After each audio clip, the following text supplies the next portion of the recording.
Now, we talked about this in the news. French opposition MPs striking down their immigration bill before it even got to be debated. Big blow to Emmanuel Macron. It's dominating the French front pages today. Dipty's here to take us through them. Dipty. Well, that resounding defeat, Stuart, came about in the French lower house thanks to a sort of tag team between the French left, the French right, and the French far right, who sort of who teamed up to oppose this bill.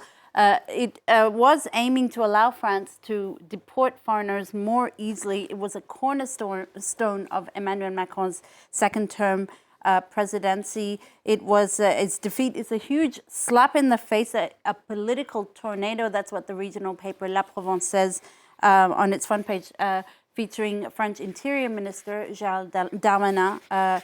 That's how the regional paper puts it. Darmanin actually did offer to resign in the wake of the defeat of this bill, but Macron has refused his resignation. The government now mulling over its options. This is something that Le Figaro is looking at. What is the future of this bill?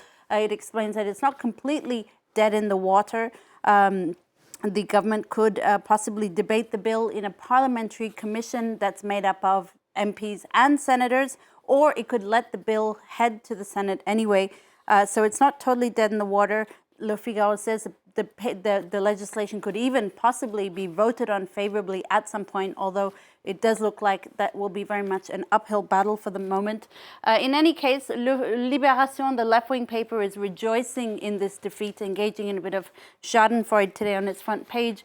Darmanin's bill is rejected, it says, rather jubilantly, adding that this will also ensure that the minister is taken down a peg or two, explaining that Gérald Darmanin had sort of seen himself possibly as replacing Elizabeth Borne as prime minister. Well, it shows now that he doesn't have what it takes to be an apt negotiator, according to Le Figaro. Similar sentiment from L'Humanité, the communist paper, going with this one-word headline on its front page, Défait, a defeat, it says, expressing its satisfaction at this defeat, adding that Macron and his party will have to take stock of the fact they just simply don't have a majority in the French lower house.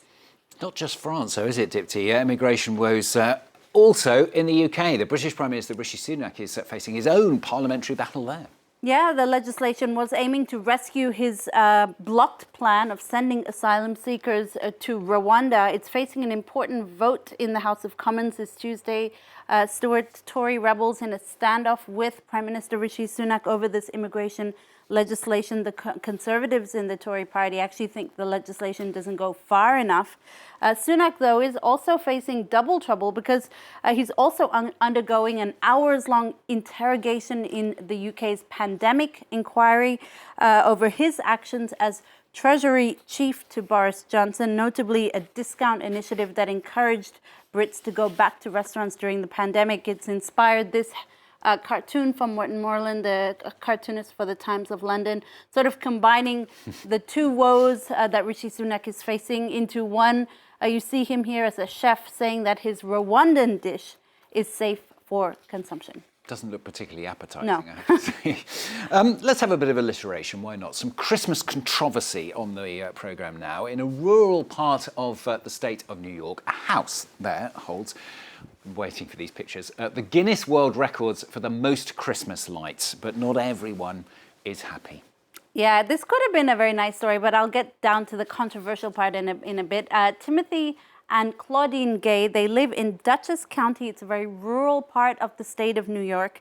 They hold the Guinness World Records for the most Christmas lights, over 700,000 lights that decorate their house. And as you can imagine, it brings a lot of tourists. 60,000 tourists, this is what their house looks like.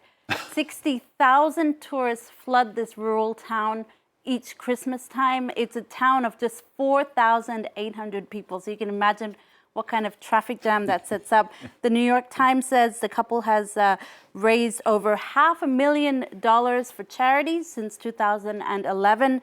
And by their count, 20 couples have gotten engaged under these Christmas lights over the years. But their lights are also a frequent topic of discussion at local neighborhood meetings, including complaints about the trash that visitors leave behind. You get beer bottles, you get small bags with traces of marijuana, and in one case, a jar of urine left behind by one individual who had guzzled too much hot cocoa. It's a hard act balancing Christmas joy and Christmas chaos, Stuart. There is a very popular Christmas tradition that I also want to end on. It was set up by another couple of friends from Denmark. It's called Whamaggedon. It's a Christmas challenge where you competitively avoid listening to George Michael's Last Christmas for the first 24 days of December. People get really serious about it. At a soccer match in the UK earlier this month, a DJ played the song at halftime, much to a good-natured backlash from people in the crowd. His single act essentially eliminating thousands of competitors of this game, Whamaggedon. Oh, the very next day you gave it away. Yeah. You're singing it for the rest of your life, like everyone at that football match as well. Tika Laurent there with a little tour of Christmas lights and Wham songs.